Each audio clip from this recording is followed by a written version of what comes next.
શું તમે નિયમિત પગાર કમાવાનું શરૂ કર્યું છે અને આ બાબતે કન્ફ્યુઝ છો કે સૌથી પહેલા શું કરવું? ઘણી બધી સલાહો મળતી હોવાથી ફંડ મર્યાદિત હોવા પર ક્યાંથી શરૂ કરવું તે નક્કી કરવું મુશ્કેલ છે. તમે એકલા નથી. ઘણા લોકો આ પ્રશ્ન સાથે સંઘર્ષ કરતા રહે છે. પર્સનલ ફાઇનાન્સમાં પ્રથમ કયા મુદ્દા પર ધ્યાન આપવું જોઈએ? તેને કરવા માટે યોગ્ય રીત આ છે. તમારા નાણાંને એક બિલ્ડિંગના રૂપમાં સમજો. ફાઉન્ડેશનથી પ્રારંભ કરો, પછી સ્થિરતા તરફ જાઓ અને અંતે વૃદ્ધિ પર ધ્યાન કેન્દ્રિત કરો. સ્ટેપ 1, પ્રથમ તમારા પ્રિયજનની સુરક્ષા કરો.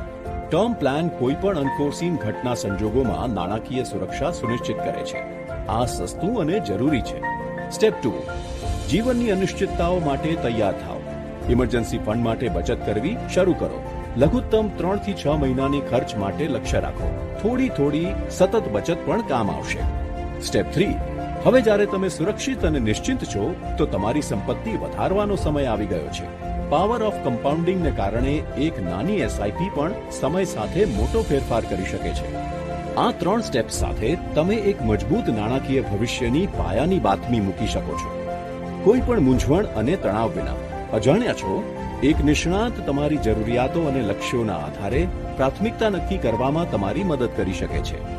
આજથી તમારી યાત્રા શરૂ કરો, કારણ કે તમારા ભવિષ્યમાં રોકાણ કરવાનો શ્રેષ્ઠ સમય હવે છે. મ્યુચ્યુઅલ ફંડ રોકાણ બજારના જોખમોને આધીન છે. સ્કીમ સંબંધિત તમામ દસ્તાવેજો કાળજીપૂર્વક વાંચો. વીમો આગ્રહની વિષય વસ્તુ છે.